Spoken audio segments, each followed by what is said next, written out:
মোৰ জীৱনৰ প্ৰথম হাইৰক্স। কেইমাহমান আগতেও ভবা নাছিলোঁ যে মই হাইৰক্স খেলিবলৈ যাম, তাকো বেংককত। আনকি হাইৰক্সৰ নামটো শুনা নাছিলোঁ। আপোনালোকৰ বহুতেও চাগে শুনা নাই। সেয়ে এই ভিডিঅ'টো কৰিলোঁ মই শিকা কিছু অভিজ্ঞতা শ্বেয়াৰ কৰোঁ বুলি। হাইৰক্সক মাৰাথন অৱ ফিটনেছ বুলিও ক'ব পাৰি। গোটেই পৃথিৱীৰ হাইৰক্সত জনপ্ৰিয়তা লাহে লাহে বাঢ়ি আহিছে। কাৰণ প্ৰফেশ্যনেল এথলেটৰ পৰা সাধাৰণ জিম গোৱাৰ সকলোৱে ইয়াতে ভাগ ল'ব পাৰে। শেষ কৰাৰ কোনো টাইম লিমিট ধৰা নাথাকে। প্ৰত্যেকেই নিজৰ PB পাৰ্চনেল বেষ্ট তুলনা কৰিব পাৰে। আৰু সকলো ঠাইতেই একেই নিয়ম অনুসৰণ কৰে।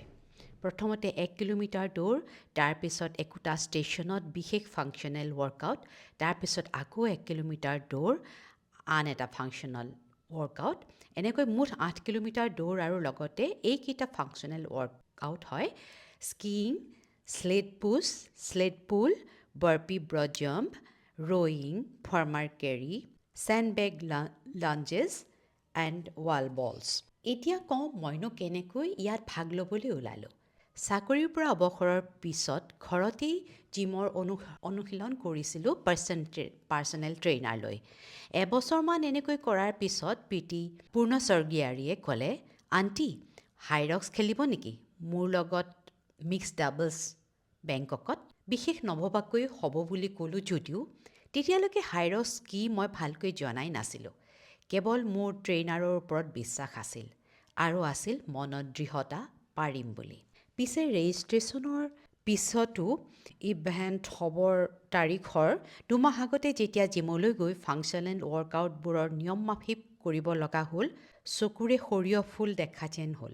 সাঁতুৰিব নজনাকৈ পানীত জাপ দিয়া যেন লাগিল প্ৰথম। 2 মাহৰ ট্ৰেইনিঙৰ পিছত অৱশ্যে বহুতখিনি সহজ হৈ আহিল যদিও তেতিয়াও মনৰ জোৰতেই ওলালোঁ বেংককলৈ। মহিলাৰ খেলুৱৈৰ ক্ষেত্ৰত পুৰুষৰ দৰে ৱাল বল, স্লেড পুল, পুছ, কেটলবেল আদিৰ ওজন কম থাকে।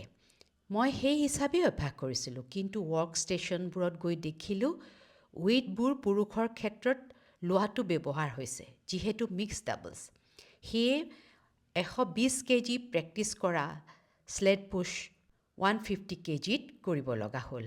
62 বছৰীয়া যদিও পাৰ্টনাৰ পূৰ্ণৰ বয়স কম হোৱা বাবে এভাৰেজ 45 to 49 কেটেগৰীত খেলিব লগা হ'ল। তাৰ পিছতো আমি সফলতাৰে 1 ঘণ্টা 32 মিনিটত ফিনিছ কৰিবলৈ সক্ষম হ'লোঁ।